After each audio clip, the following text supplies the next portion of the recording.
السلام علیکم ورحمۃ اللہ وبرکاتہ نحمدہ ونصلی علی رسولہ الکریم اما بعد اعوذ باللہ من الشیطان الرجیم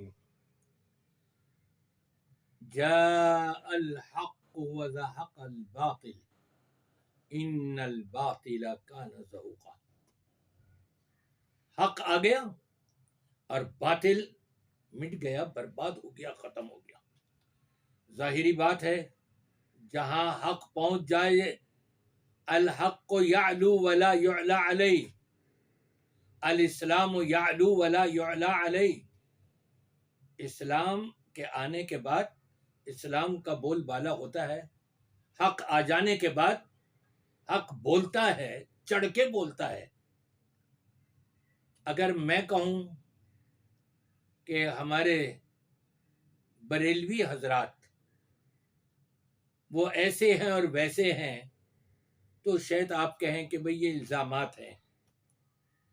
تو اس لیے میں چاہتا ہوں کہ آپ بریلویت کو پہچانیں، بریلوی مفتیان علماء ہی کی زبانی پہچانیں۔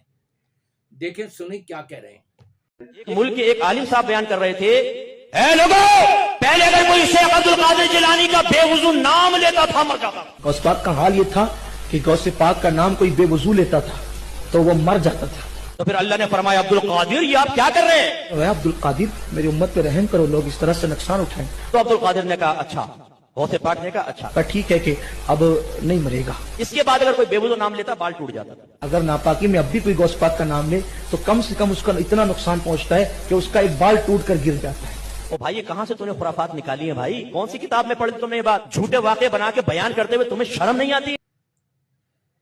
آپ نے سنا، دیکھا، یقین تو آ گیا ہوگا نا کہ حق کیا ہے اور باطل کیا ہے۔ یہ جو کچھ بریلویت کے نام سے کیا جا رہا ہے اور دعوت اسلامی کے لیبل کے اوپر جو کچھ قصے کہانیاں سنائی جا رہی ہیں، یہ کتنی قرآن پاک سے ٹکراتی ہوئی مل رہی ہیں اور نبی کریم صلی اللہ علیہ وسلم کی احادیث صحیحہ سے ٹکراتی ہوئی مل رہی ہیں۔ تو کیا یہ دین ہوگا؟ یہ اسلام ہوگا؟ یہ ایمان ہوگا؟ نہیں، ہرگز نہیں۔ بلکہ ان الدین عند اللہ الاسلام، اللہ کے نزدیک تو دین اسلام ہے، اور یہ وہ دین اسلام ہے جس کے بارے میں نبی پاک صلی اللہ علیہ وسلم کا فرمان ہے کہ میری امت کے اندر 73 فرقے ہو جائیں گے، کلہم فی النار، ہر فرقہ جہنم میں جائے گا، الا ملۃ واحدہ کما قال صلی اللہ علیہ وسلم، مگر ایک گروہ، ایک جماعت وہ جنت میں جائے گی۔ پوچھا گیا کہ من ہم یا رسول اللہ، اے اللہ کے رسول صلی اللہ علیہ وسلم، وہ جنت میں جانے والی جماعت کون سی ہے؟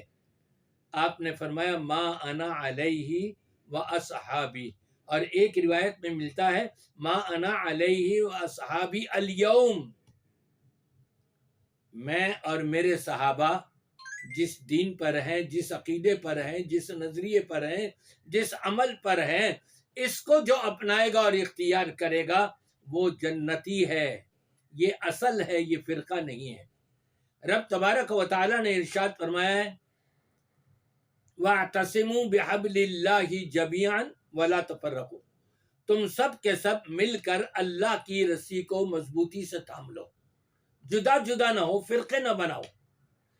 اصل کیا ہے؟ قرآن ہے اور نبی کریم صلی اللہ علیہ وسلم کی صحیح احادیث ہیں، یہ اصل ہے۔ اس سے جو بھی چمٹ گیا، اس کے مطابق جس نے اپنی زندگی بنا لی، یقیناً یہ فرقہ نہیں ہے، یہ اصل ہے، اور یہ اصل جنت میں جائیں گے۔ نام آپ کچھ بھی رکھ لیجئے اپنا، اس سے کوئی فرق نہیں پڑتا، لیکن عمل آپ کا قرآن کے مطابق اور نبی کریم صلی اللہ علیہ وسلم کی سنت احادیث صحیحہ کے مطابق ہونا چاہیے۔ یہ اصل ہے، یہ فرقہ نہیں ہے، اور باقی سارے کے سارے فرقے جہنم میں جائیں گے۔ دعا ہے کہ اللہ تبارک و تعالی ہم سب کو پوری زندگی قرآن مجید کو پڑھنے، تلاوت کرنے، اس کا ترجمہ پورا پڑھنے کی توفیق عطا فرمائے تاکہ ہم اس دین اسلام کو سمجھ کر عمل کرنے میں کامیاب ہو جائیں۔